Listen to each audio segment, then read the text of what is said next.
नमस्कार। मैं अमृता खंडेराव आज आपके सामने बोधिसत्व जी की एक कविता पेश कर रही हूँ। कविता का नाम है पाकिस्तान पहुँच गई देशद्रोही कविता। आखिरकार मेरी कविता भटकते भटकते पाकिस्तान पहुँच गई, मेरी और कुछ कविताओं के साथ उर्दू और रोमन का लिबास पहनकर। आखिरकार मेरी यह कविता भटकते भटकते पाकिस्तान पहुँच गई, मेरी कुछ कविताओं के साथ उर्दू और रोमन का लिबास पहनकर। हम सरकार को सूचित कर रहे हैं कि यह कविता लाहौर में पाई गई है। आगे कराची, इस्लामाबाद, लायलपुर, पता नहीं कहाँ कहाँ भटकेगी। सरकार रोको, इसे दुश्मन देशों में भटकने से रोको। हम सरकार को फिर सूचित कर रहे हैं कि यह कविता लाहौर में पाई गई है। आगे कराची, इस्लामाबाद, लायलपुर, पता नहीं कहाँ कहाँ भटकेगी। सरकार रोको, इसे दुश्मन देशों में भटकने से रोको। आभार दोस्तों, मेरी कविता को भटकाने के लिए। आभार दोस्तों, मेरी कविता को भटकाने के लिए। इस कविता का कुछ उपाय करे सरकार। इस कविता का कुछ उपाय करे सरकार। मैं खुद बहुत भ्रमित हूँ आजकल, कहीं निकलता हूँ और दुश्मन देश में पहुँच जाता हूँ। मैं खुद बहुत भ्रमित हूँ आजकल, कहीं निकलता हूँ और दुश्मन देश में पहुँच जाता हूँ। कहीं दिख जाऊँ भटकता संदिग्ध, तो मुझे मेरे घर सुरक्षित पहुँचा देना। कहीं दिख जाऊँ आपको भटकता संदिग्ध, तो मुझे मेरे घर पर सुरक्षित पहुँचा देना। क्योंकि यह जो कविता है ना, यह मुझे दुश्मन देशों के किसी और कवि के आंगन में ले जाने की साजिश रचती रहती है दिन रात। क्योंकि यह जो कविता है ना, यह मुझे दुश्मन देशों के किसी और कवि के आंगन में ले जाने की साजिश रचती रहती है दिन रात। कल निकला था ब्रेड लेने, भटक कर चला गया पड़ोसी देश। कल निकला था ब्रेड लेने, तो भटक कर चला गया पड़ोसी देश। दिन भर फैज़ के घर रहा, शाम को हबीब जालिब के घर। रात होते होते नासिर काज़मी बहका के ले गए मुझे। सुबह परवीन शाकिर के आंगन में बैठा मिला, वहाँ से चला गया मैं जॉन एलिया के गोशे में। कल निकला था ब्रेड लेने, तो भटक कर चला गया पड़ोसी के देश में। दिन भर फैज़ के घर रहा, शाम को हबीब जालिब के घर। रात होते होते नासिर काज़मी बहका के ले गए मुझे।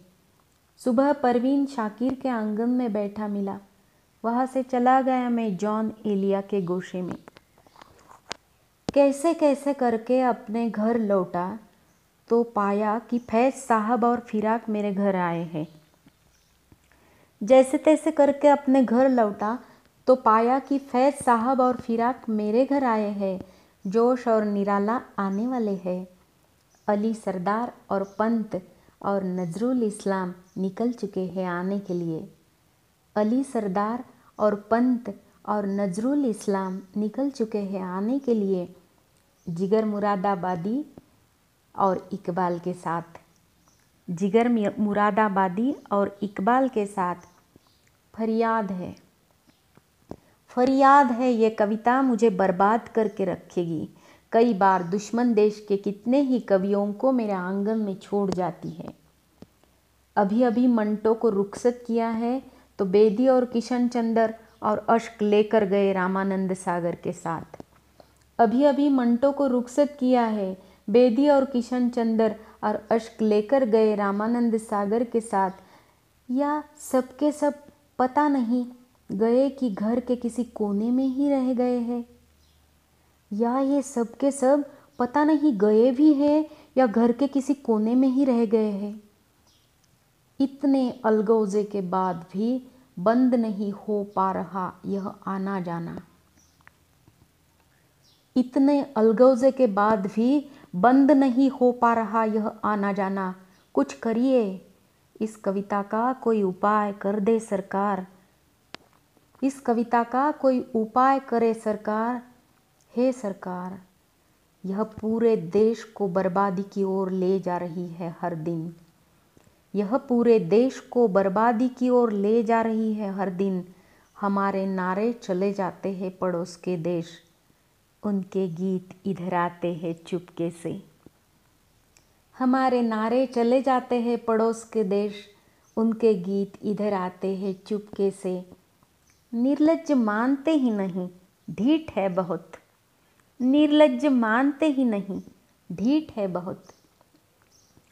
कितने रूसी, कितने चीनी, कितने अफ्रीकी, कितने तुर्की, अरबी, यूनानी, ईरानी, दुनिया भर के कवि, लेखक, सिनेमा वाले, संगीतकार, गायक, पेंटर, सब मेला लगाए रहते हैं, सब मेरे घर में ही रहते हैं। कितने रूसी, कितने चीनी, कितने अफ्रीकी, कितने तुर्की, अरबी, यूनानी, ईरानी, दुनिया भर के कवि, लेखक, सिनेमा वाले, संगीतकार, गायक, पेंटर, सब मेला लगाए रहते हैं, सब मेरे घर में ही रहते हैं। जबकि नागरिकता इतनी मुश्किल हो गई है पूरे संसार में। जबकि नागरिकता इतनी मुश्किल हो गई है पूरे संसार में। कागज कागज का हल्ला है, कागज कागज का हल्ला है। मैं संदिग्ध नागरिकता के साथ मारा नहीं जाना चाहता बेगाने मुल्क में। मैं संदिग्ध नागरिकता के साथ मारा नहीं जाना चाहता बेगाने मुल्क में, और यह भी नहीं चाहता कि कोई विदेशी कवि, लेखक, कलाकार मेरे आंगन में गिरफ्तार होकर अभिशप्त जीवन जिए आपके यातना शिविरों में। और यह भी नहीं चाहता कि कोई विदेशी कवि, लेखक, कलाकार मेरे आंगन में गिरफ्तार होकर अभिशप्त जीवन जिए आपके यातना शिविरों में। पहरे बढ़ाओ, इस कविता को रोको, लोगों का रास्ता भुला देती है यह। अरे इसका कुछ तो उपाय करो सरकार। पहरे बढ़ाओ, इस कविता को रोको, लोगों का रास्ता भुला देती है यह। इसका कुछ उपाय तो करो, अरे सरकार इसका कोई उपाय तो करो। अब सुनिए इस कविता का मराठी अनुवाद। अनुवाद अमृता खंडेराव। स्वर अमृता खंडेराव। पाकिस्तानात पोहोचलेल्या कवितेबद्दल। मी पार गोंधळून गेलो आहे. कुठेतरी जायला निघतो तर अचानक शत्रुराष्ट्रातच जाऊन पोहोचतो. यानंतर कुणाला मी संदिग्ध भटकताना सापडलो तर कृपया मला सुरक्षित घरी नेऊन पोहोचवा ही विनंती. मी पार गोंधळून गेलोय, कुठेतरी जायला निघतो तर अचानक शत्रुराष्ट्रातच जाऊन पोहोचतो. यानंतर कुणाला मी संदिग्ध भटकताना सापडलो तर कृपया मला सुरक्षित घरी नेऊन पोहोचवावे ही विनंती. कारण ही जी माझी कविता आहे ना, ती अहोरात्र मला दुश्मन देशातल्या कवीच्या अंगणात नेऊन बसवण्याचं षड्यंत्र रचत आहे. कारण ही जी माझी कविता आहे ना, ती मला अहोरात्र दुश्मन देशातल्या कवीच्या अंगणात नेऊन बसवायचं षड्यंत्र रचत आहे. काल गेलो होतो बाजारात जरा ब्रेड आणायला, तर सरळ शेजारी देशातच जाऊन पोहोचलो. दिवसभर फैजच्या घरीच राहिलो. संध्याकाळी हबीब जालिबच्या घरी. रात्र होता होता नासिर काझमी नादी लावून त्याच्या घरी घेऊन गेला. सकाळी परवीन शाकिरच्या अंगणात सापडलो. तिथून पुढं जॉन एलियाच्या घरी जाऊन बसलो. कसं तरी करून स्वतःच्या घरी पोहोचलो तर तिथं फिराक आणि फैज साहेब आधीच येऊन बसले होते. आताच निरोप मिळालाय की जोश आणि निरालाजी पण येत आहेत. अली सरदार, नजरुल इस्लाम पण निघाले आहेत, जिगर मुरादाबादी आणि इक्बालच्या सोबत. कसं तरी करून स्वतःच्या घरी येऊन पोहोचलो तर तिथं फिराक आणि फैज साहेब आधीच येऊन बसलेले. आताच निरोप मिळालाय की जोश आणि निरालाजी पण येत आहेत. अली सरदार, नजरुल इस्लाम पण निघाले आहेत, जिगर मुरादाबादी आणि इक्बालच्या सोबत. मला हिची फिर्यादच करावी लागणार आहे, नाहीतर ही मला बर्बाद करून सोडेल. मला हिची फिर्यादच करावी लागणार आहे, नाहीतर ही मला बर्बाद करून सोडेल. कितीकदा ही दुश्मनांच्या देशातले कवी माझ्या ओट्यावर आणून सोडते. कितीकदा ही दुश्मनांच्या देशातले कवी माझ्या ओट्यावर आणून सोडते. मंटोला वाटे लावतो ना लावतो तोच बेदी आणि किशनचंदर रामानंद सागरला घेऊन टपकतात. मंटोला वाटे लावतो ना लावतो तोच बेदी आणि किशनचंदरजी रामानंद सागरला घेऊन टपकतात. हे सगळे नक्की जातात की इथेच एखाद्या कोपऱ्यात पडून राहतात, कुणाला माहीत. हे सगळे नक्की जातात की इथेच एखाद्या कोपऱ्यात पडून राहतात, कुणाला माहीत. इतक्या घमासानीतही त्यांचं येणं जाणं काही बंद होत नाही. इतक्या घमासानीतही त्यांचं येणं जाणं काही बंद होत नाही. शासनाला विनंती आहे की करा करा, आता काहीतरी करा या कवितेचं. ही पुऱ्या देशाला बर्बादीच्या वाटेवर घेऊन जाऊ शकते. रोज आमच्या घोषणा शेजारी देशात जातात, रोज त्यांची गाणी चुपचाप इकडे येतात.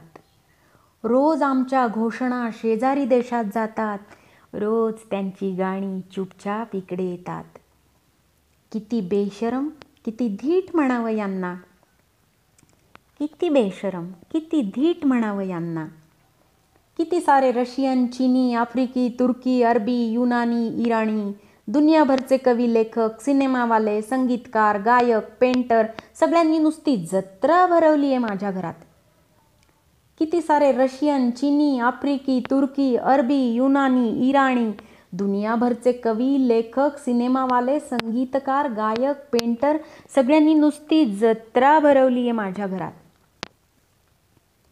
एकतर इथं नागरिकता मिळवणं कठीण होऊन बसले. साऱ्या दुनियेत कागदांचा मोठा बोलबाला झालाय आणि मला परक्या देशात शंकास्पद नागरिक म्हणून मरायचं नाहीये.